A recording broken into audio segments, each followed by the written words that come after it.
Well, hello everybody. I think it's the 9th. I think it's the 9th of April. Well, in any case, it's Sunday. Sunday here in Baranovichi, Belarus. This is my last week here. This is the building I've been living in for almost 1.5 years, up on the top floor up there. Kind of last goodbye. It was a area in front here. This is how this is in Belarus. Residents normally put gardens and things all over. I don't know if they would do that in the States or a lot of places. I don't even know why they do that. Spring hasn't started yet, but it's a nice warm day. Don't even hardly need this shirt because it's so warm. I could go in a t-shirt. Make sure nobody's following me. Anyway, in the news lately, you know, all kinds of little things happening, little things that might turn out to be big things at some point in time. You know, Macron and van der Leyen was in, they were both in China, and I don't know, technically speaking, is van der Leyen like a boss of Macron because she's, you know, like president of the European Union? You know, but anyway, they gave a decent welcome to Macron, not so much to van der Leyen. And I think I was saying in a former video that she's not going to get a good welcome. Probably only get what is required for the Chinese to do, to at least to appear to be a little bit cordial, you know. She wasn't really greeted at the airport. They greeted her outside of the passenger terminal or something. They didn't come to her plane like they did with Macron. They didn't have a banquet like they did with Macron. They hardly ever talked to her. In any case, both of them was you know, failed. I think, I can't remember, there was supposed to be a whole bunch of agreements that Macron was trying to get signed by China. I don't think anything got signed. I never heard about it. Whenever it's Vladimir Putin and Xi meeting together, or Modi, they get agreements signed. You never hear of any agreements being signed, hardly any whenever it's the United States even, which is very strange. Most people are bullied or scared into having to sign something for the US. You know, like often you hear about a status of forces agreement where that's that agreement that when any American soldier commits a crime in a country where the US has a base, that they don't get tried. They get tried by the American military, possibly, or whatever, but that country has no jurisdiction. I don't even know if that extends as far as murder. Not very cool anyhow, but that's how that is. I was in the military, and I think I talked about one of my soldiers. He stole a purse from a waitress and he ran with it. He said, "Oh, I was scared, so I ran and I didn't know what to do." And then he ran into an underground garage. He saw this little opening, sort of like something you might see like on a building like right here. Anyway, he went in the bottom, couldn't get out. Just so happened to be the underground parking area of a police station. And they had him pick out the wallet and count the money and all that on camera. That was in Germany. It was in Frankfurt, Germany. I wasn't stationed there. I was in a place called Wildflecken. We were in the 8th Infantry Division in a military intelligence battalion. So, you know, that's how that is. Anyway, so, but anyway, he had a trial and all that sort of thing. I think I talked about him. He threatened my life. I was actually kind of supporting him in the trial. You know, you're kind of required to do that if you're, you know, if you're a police and you're backing up your men or something. You have to, whenever you possibly can, you're supposed to try to be supporting them. You know, that's how that works, and I'm thinking maybe that's how the courts even know that. Support your soldiers or whatever, unless they're really guilty. Actually, he was real guilty, so I was just trying to help him on extenuating circumstances. And yeah, and he said he wanted to kill me or something. So, but that wasn't anything to do with that. It was because his mother called and I think I mentioned this in a video. And she said, how come my boy's not talking to me? How come I can't get a hold of my boy? That was when he was before the trial. And, you know, she was wondering, what's going on with my boy? You know, and he didn't tell her. You know, he was talking with her somehow on phone calls or whatever. I don't really know what that was about. But anyway, his mother either sensed it or something. And, yeah, and I filled her in that, oh, gosh, he's in trouble, you know. And because of that, because he wanted to lie to his mother and say like he was on vacation or something, I don't know, for when he was in prison. I don't know where he went, Fort Leavenworth or who knows what. I don't know. It wasn't a super bad crime. It wasn't like he murdered somebody, but he wasn't really that great of a soldier anyway. So, but anyway, that's not news, it's just personal stuff. So, what did I do? I talked about van der Leyen, I talked about Macron. Also, did you hear that the United States is still running bioweapons labs in Ukraine, of all places? You think they would do it in France? You know, it makes you wonder, why don't they do it in France? Very strange. Why do they do it in these countries like Kazakhstan and Ukraine, China? Why do they do it in those countries? Why isn't it in France? Why don't they have biolabs? Well, actually, Bill Gates does have a couple biolabs. He has BioNTech, which is in Wiesbaden, Germany. He had one also in Thüringen, where I used to live. Well, I used to have a house by there, which wasn't even livable, and it was a very good price, and I didn't have the money to afford renovating it. But anyway, but he had a lab there, but it was that was not a bioweapons lab like they have in Ukraine and Kazakhstan and places like that. Anyway, they're not only continuing these labs, they're expanding these labs. I don't know if Hunter Biden is involved in these, you know, with his Rosemont Seneca, an investment group that he had where they were, you know, involved in the capitalization of these bioweapons labs. But as you all know, the big thing is, it's not really, and I think the Russians have even mentioned that, but of course it gets thrown out in world press, but they're working on genetic weapons. And you heard some talk about some country in the Middle East, you know, European blooded type peoples with a different religion kind of, and they are working on or have been working on bio weapons, you know, something to use viruses to affect certain peoples, but not their peoples. And nobody's really been able to affect that yet, but Ukraine has been doing experiments, believe it or not, as you know, and probably already heard anyway, on Ukrainians probably that had relations that are Russian or something. But anyway, that's all undeniable fact, and you can look that up yourself. You can look up the history of that. It's even been commented on by Sergei Lavrov and Vladimir Vladimirovich Putin too. And I think that was right, I don't know, maybe over 10 years ago. And they were asking the United States, why are they going around taking blood samples of all sorts of different ethnic groups of Russians in Russia? So you can find out about that.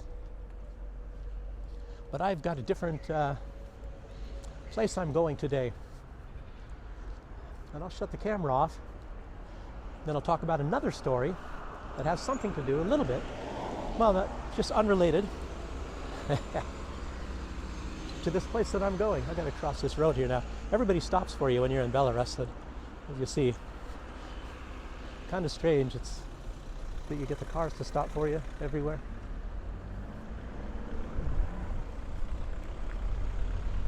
Very good, obedient, law-abiding people here of traffic laws. It's not like some other places. So anyway, I'll shut this camera off and I'll resume for the last little bit of what I'm going to say, which is going to be a short video, of course. I'll get back to you on that one in a minute. I'm in the Viking Bar in Baranovichi, and if you can take a look up here, they have normally 18 types of beer. Arabica. Oh, that's the one we're trying right now, 6%. There's Deep in the Jungle, 8%. And these are all homemade beers. Strong ale. I'm getting the lager, the lightweight stuff. Double stout. Vit beer. I guess that's a real Viking beer, maybe, huh? Anyway, Belarus is a beer country. So lots of different types of beer here, hundreds of them. I don't know. Most of them you never heard of. There's so many you don't see them all the time. Here's some black IPA. I don't know. Some of these might be from, who knows, Ireland maybe or something.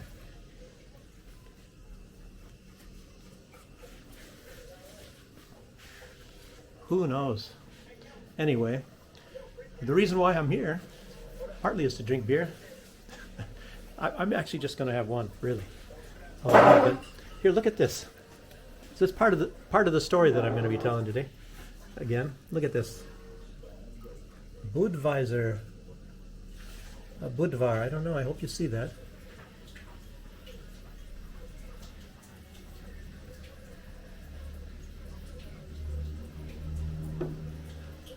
Anyway, that is about from the real Budweiser. And then you hear about this, what's going on today. Let's try this one first. But this is not the real Budweiser. This is just a glass.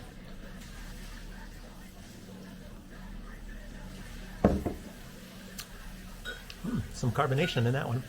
Well, let's try this one. Let's try the Arabica.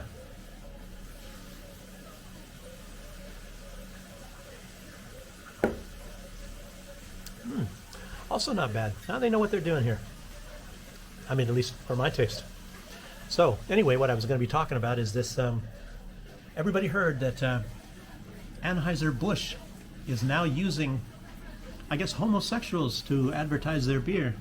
And I don't know, that's not really considered by many people, at least the normal drinkers of Anheuser-Busch, as a very good marketing tool.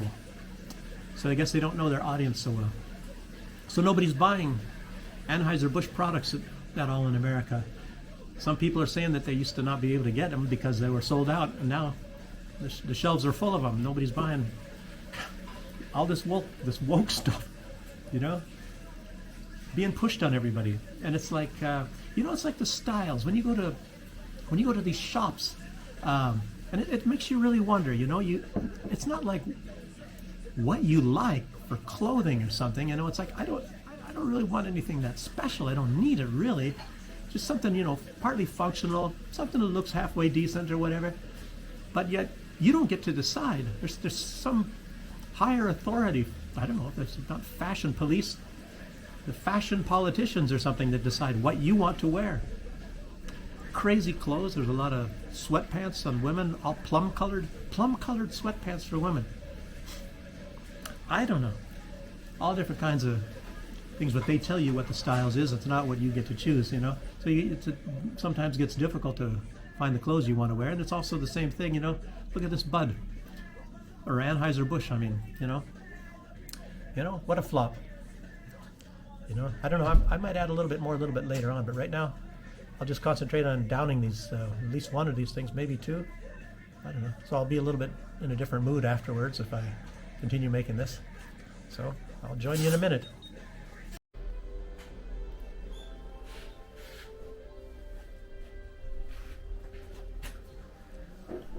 Well, I'm leaving the Viking Bar, people.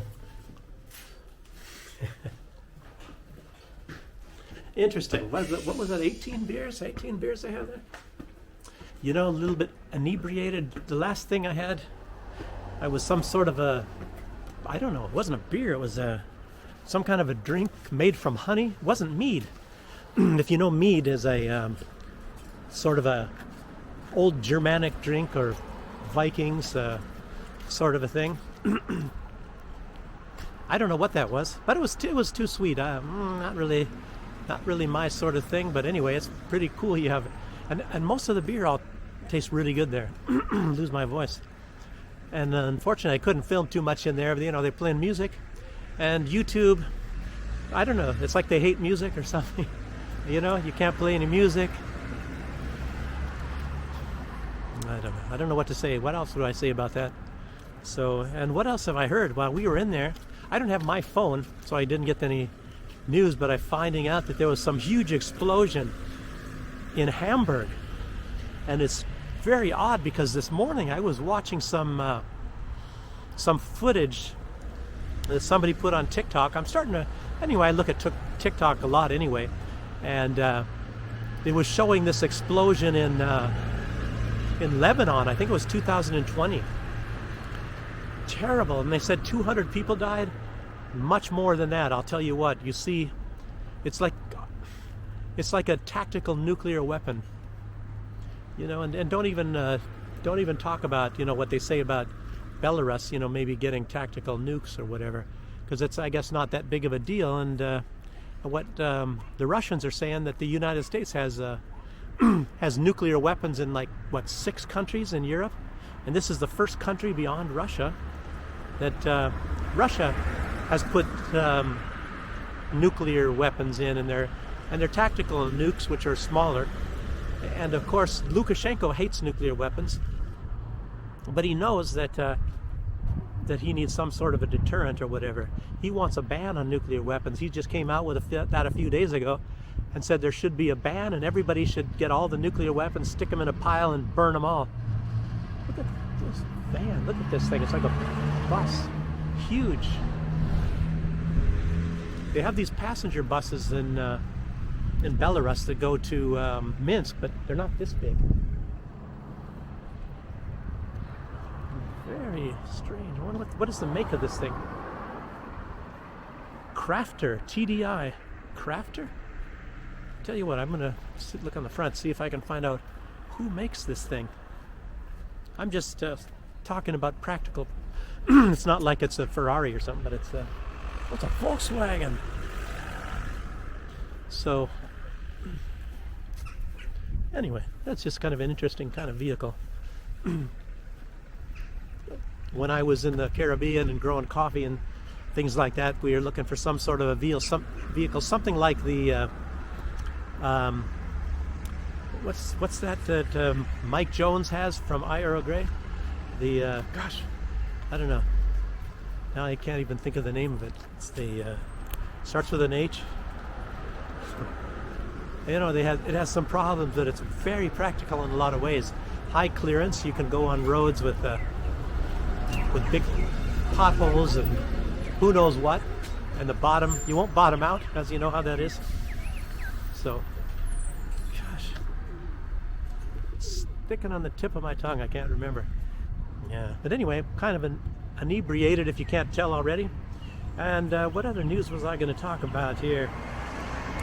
Anyway, this huge explosion in Hamburg, and I think they've evacuated like half the city of Hamburg. I think it was like a chemical plant or whatever. They're terrible. And like I said, it reminds me of that explosion they had in Lebanon, which definitely killed more than 200 people. You see some footage of that, and if you think like one apartment building, how devastating that is. I'll tell you what, I don't know. Saying that only if that many people died, everybody likes to fudge on the numbers. And you hear these new papers that were leaked from the Pentagon, or somehow. Sorry about my voice. I don't know why I'm losing my voice. Probably after getting corona like a year ago. I don't have no idea. But anyway, they said after this leak of all these documents, and they're saying that it puts the number of how many Ukrainians have perished from this military operation is much higher than what the Ukrainians say. Well, that's no surprise, And then some people say, "Oh, the Russians got it. The Russians got it," and they doctored the numbers or something like that in these papers. Everything is, of course, the Russians. And now, actually, the Russians are making some comical things online about this thing that happened in Hamburg, and I don't know if anybody died. Hopefully not. But anyway, they're using those two same guys that Britain said killed the Skripals. That not killed them, but poisoned them or whatever. That they're just two friggin' tourist guys that were there, and In the UK, I don't know. It makes you wonder if they're incredibly, really stupid or something, or they're just doing that on purpose to make it look like Russia's bad or Russia's evil and all that sort of thing. I don't know. I'm just really getting sick of all the misinformation, you know. And anyway, I hope to be talking a lot more about this stuff when I am. Excuse me, I should face this direction here. Probably didn't even see my face with the light coming from the back. But anyway, I'm getting sick of all this misinformation, and you know that a lot of these people like Alex Christoforo and Alexander Makuris and Mike Jones and John Mark Dugan and Emil Kosman and so many people are out to really tell the truth and, you know, see through all the deception and things that are coming from this Western press. You know, there's even a lot more. You know, Kim Iverson, redacted people, you know, the Morris pair, you know, all this fake news and things like that, and, or deceptions, and I mean, everybody's getting sick of this stuff. So anyway, I'm hoping that I can do a lot better job. And hey, I got like 9 new subscribers. I don't know why that is, but anyway, that's good. And I appreciate everybody that's making you know, good comments. I'm so glad that I have a lot of people. A lot of you subscribers are you know, people that see through a lot of the phony stuff that's going on, and I'm hoping that we don't get distracted and you know, deflected with phony news and things like that. You know, it can happen to all of us. And you know, try to be tolerant to everybody that's on our side, you know, and because you know, we're facing a formidable enemy, disinformation people. We got the gorgeous George and his son Alexander and their instruments, the US of A, and then the USA uses the EU as their instruments and things like that. So anyway, it's kind of a, you know, fight of the resistance, and yeah, we all have to stay together. So anyway, it's I appreciate all of you joining me, and you know, let's keep all this thing together, and I'll see you on the next one. And thanks again. Bye.